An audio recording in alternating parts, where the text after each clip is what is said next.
right, so I'll start off here with injury updates from the game. So as Justin talked to y'all last night, his X-ray was negative. We'll let you know on Wednesday where things are at with him. And then Andy is week to week with his knee. No update there. Let you know on Wednesday where that's at. Khalil, he ended up finishing the game. We'll keep an eye on that. And then Iggy, as you know, did not finish with the hamstring. So really no changes with them from what we talked about yesterday, injury-wise. Big picture, after watching the tape, it's stating the obvious to say that we obviously got to be a heck of a lot better offensively and find ways to get into a rhythm. I feel like as you watch the tape, in really all different areas, not just one person, in a lot of different areas, all of us, just being better, getting into that rhythm, whether it's the protection, whether it's the run game, whether it's staying out of third and longs. We had those 3rd and 22 and 3rd and 14 and a 3rd and 2 in the first half of the 17 plays we had. So got to be better there. I thought the defense did a great job throughout the game with a 10-play drive and a 4th down sack, and then a 9-play drive, 4th down sack, where they really gave us that momentum that we needed on the sideline. And then to continue, to continue that into the third, and really you head into the fourth because of the defense with a game that's a 1-touchdown game to start the fourth. So what we'll do is we will make sure that we evaluate all of us, and understand that we got a big division game against Detroit this week for the 4th week here coming up, and got to focus on that. And so when the guys get back in here, we'll go through it with them, and we'll correct our mistakes, and understand that yesterday is, you get to a point yesterday where statistically when you look at that and you see what went on and what happened, we understand that we're all very frustrated and angry, but it's about solutions now, and we got to do it, and that's going to be my job as the head coach. I need to do that, and it starts with me. Matt, when it's as bad as it was yesterday, the last 18 hours or so, have they been normal the way you operate after a game, or are you sitting there considering big picture changes? Well, I think you all know me. I'm going to always start with myself and understanding how to look at things and where it starts. And obviously, we've had those 2 3rd and 1s. Now you had one in the Rams game, right? And then we had one yesterday, both on the road, where we had some false starts. And those are critical times in the game that we want to make sure that I need to do a better job of making sure that these guys understand how crucial those 3rd and 1s are. So situations like that, they bother me. When you don't have the success we had on offense yesterday with a rookie quarterback, with Justin, that stuff, of course, it keeps you up at night because you want to figure out why. And so we're looking at everything right now, Adam. I mean, looking at everything. I think that's being completely honest with you and real. I care about this situation immensely. Our players care. Our coaches care. So we gotta figure it out. And we gotta figure it out fast. Matt, just to be clear, you do not know who's starting quarterback on Sunday, or has that been decided yet? That's what we're working through right now. So I can't definitively say who the starter is. Yes. Now you say you're looking at everything. Mm-hmm. Could that be a change into the play callers? Again, just to keep it super simple, everything's on the table, and I think that's probably the easiest way to put it. The evaluation part, everything. How will that evaluation work in the next 36 hours or so? Communication, talking through things, making sure that we are doing everything we can to get that vibe and that juice back that we had in OTAs and in training camp. I really, and the one thing I want to make loud and clear about these players is, these guys, they all care. They all really care. And so, but what we got to do is we got to take that care and we got to do it on the field offensively. We got to produce more points and get more first downs, and we got to coach better. Man, how do you get an honest evaluation of yourself? Who do you turn to on your staff who can give you an honest assessment of what you're doing wrong, what you should be doing, and sees you maybe a little more objectively than you might see yourself? Well, I think to answer your question there, Mark, the number one thing is I'll go to more than just one person, and I go to people that I know are going to be honest in all parts of it, not just what they think that I want to hear, because I respect the honesty. And sometimes it's, as you know, it's not always somebody that's in the building. It could be other places too, but for a lot of times it is those in the building because they're in the trees, they're in the woods with you when you're going through all this. So I always just want to make sure that, like, if you keep it super simple, what is the best thing for the Bears to be successful? I'll always keep it at that and leave it there. And if whatever needs to be done will be done. So if you're into that evaluation, what have you heard? What are they telling you? I'm going to keep that private. Matt, when you look back at the tape and looked at the game plan with Myles Garrett specifically, what gave you confidence during the week about your plan to kind of contain him, and then what didn't work yesterday? I would say a few things with that, Kevin, is I think they did a good job of moving him around a little bit. You know, they put him on the inside and did some things there. And really, no matter where he's at, whether he's on the edge or whether he's in a 3-tech or a shade, he's going to always be dominant. He's a special player in this league. We knew that. You got to always give respect to those type of players. And so now we want to look into, you know, was it a time that we got beat 1-on-1? Was it a time we got beat 2-on-1? What was the the role of certain players in that specific call? And then we got to make sure that we're doing everything we can to put those guys, our players, in the best situation possible. Matt, this isn't the first time you talked about, having an evaluation process. There have been several times throughout your coaching career Yeah. where the offense has stalled. Yeah. How would this process differ from those? I don't know. We'll see. For me, what I think we realize and understand is that yesterday you can't have that. We understand that. It's common sense. Yesterday was frustrating in a lot of different levels, and I say that not for one particular person or two or three, but it's just across the board. I mean, that was hard, and so anytime that happens, like Adam just asked, how are the 18 hours? It's not fun because of the care that we all have for this and the want that we have to be great. So if you are honest with yourself, you're honest with your players, and sometimes there's tough conversations, right? And I do feel like for me, one of my greatest strengths is being able to be honest with coaches and players. And if I think somebody's not because I can accept it too. Like, they'll tell you, if I think a coach isn't being, it needs to be better, I'll tell them that. If I think that a player needs to be better, I'll tell them that. But then they also know it's reciprocated. Like, they can do that with me too because there's a trust there. So that's kind of where we're at. And then in the end, it's about finding the solutions and not being negative about it, but saying, okay, here we are. We got a big division game coming up here right now at 1 and 2 division games. You got to win at home and you got to win your division games. So we got to rebound, and that's going to be now our challenge for week 4 is to see how do we respond.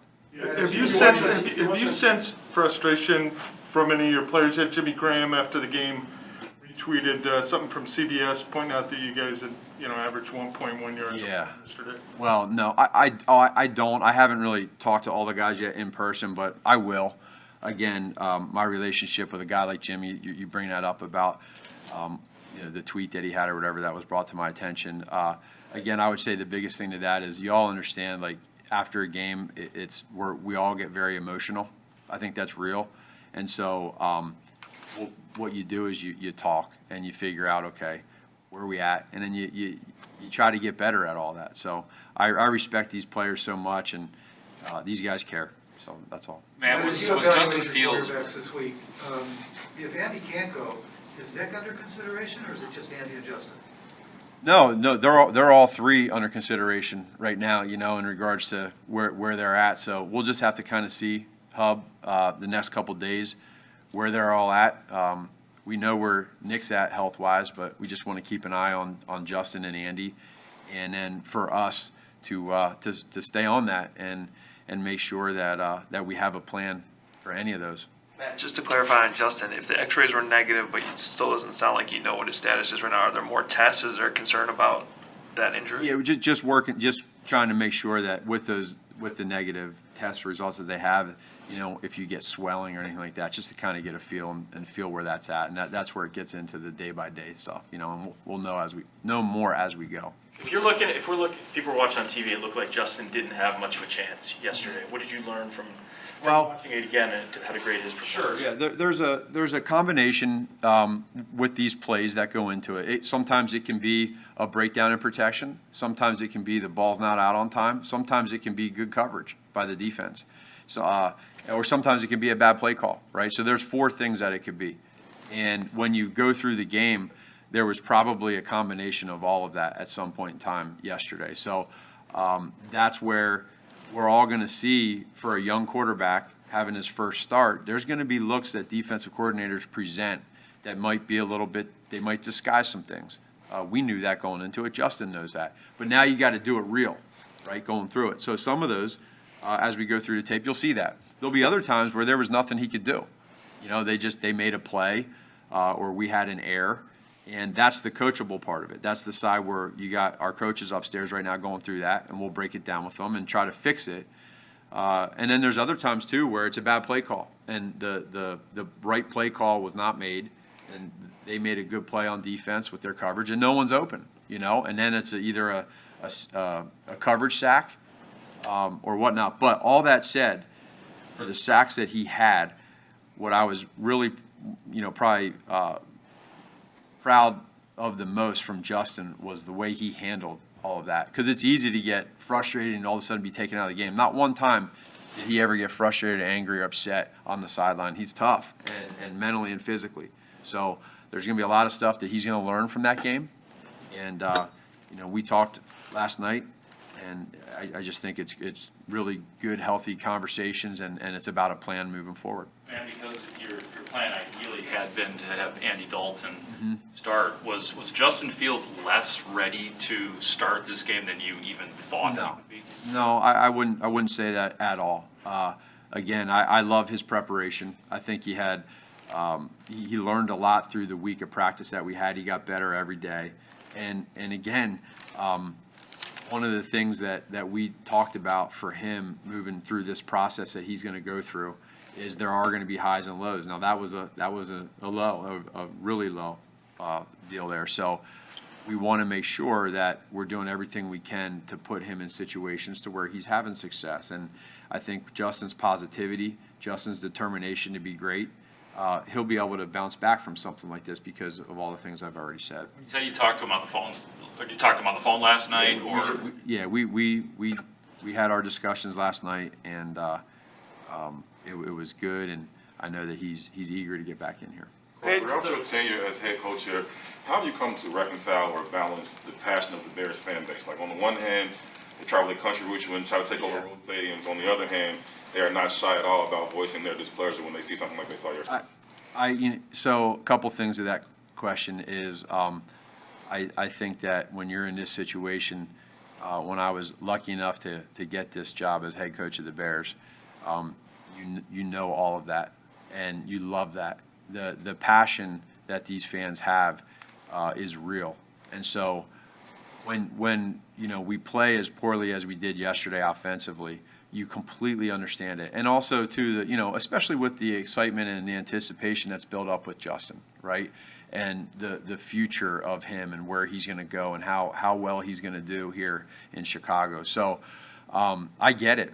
I totally get it. I understand it 100%. And really, honestly, like you said, on the other side, like in 18, when we were rolling and we had that stadium going at Soldier Field in the playoffs and all season long, and then we had our, like, it's unbelievable. And so I get to meet a lot of people here in these 3.5, 4 years I've been here, and I see the authenticity of their passion, and it's special. Matt, you said there were some things the Browns weren't going to let Justin do when it came to getting him outside the pocket, away from the rush. But why does the defense dictate what you do offensively, especially in that situation? Because that's like his strongest suit. Sure. The kid who runs a 4.40, he throws well on the run, he throws well.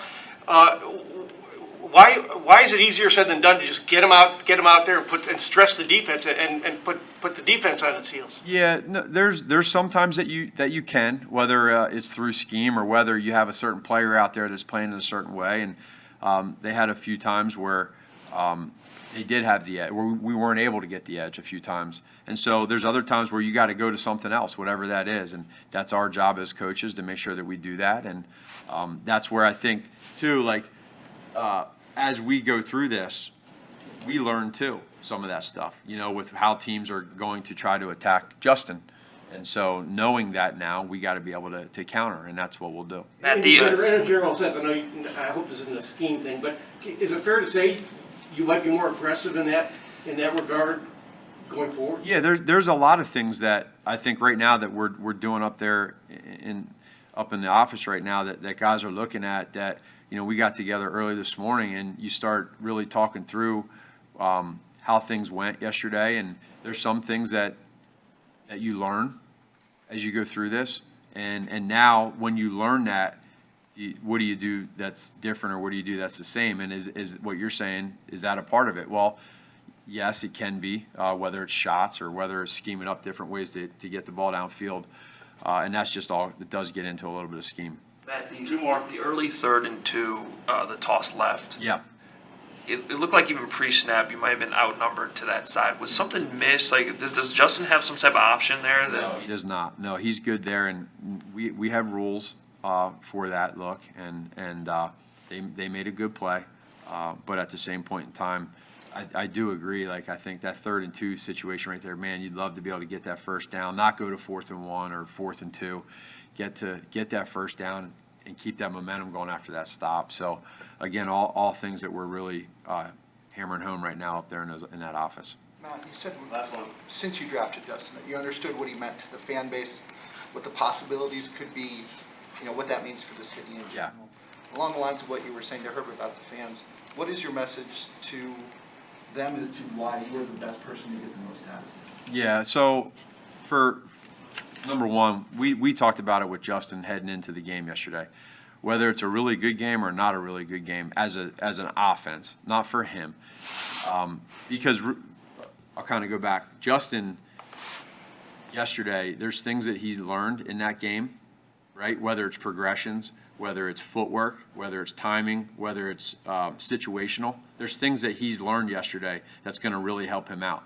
That said, he did protect the football, and he did stay mentally strong and physically strong too. He got hit a little bit, and so like the way we look at it as a staff is that we got to take this and grow from it. Statistically, yeah, terrible, but for him, getting back to the first part is you could have an unbelievably great game, right? But you can come back the next week and it can be a little bit different. Well, after what we just went through yesterday as an offense, if Justin's able to go and he ends up being the starter, then that's where we got to make sure that from now until the rest of the week, that everything that we learned, both from our side and opponent side, that we give him the best opportunity possible to be successful, and we're learning through that.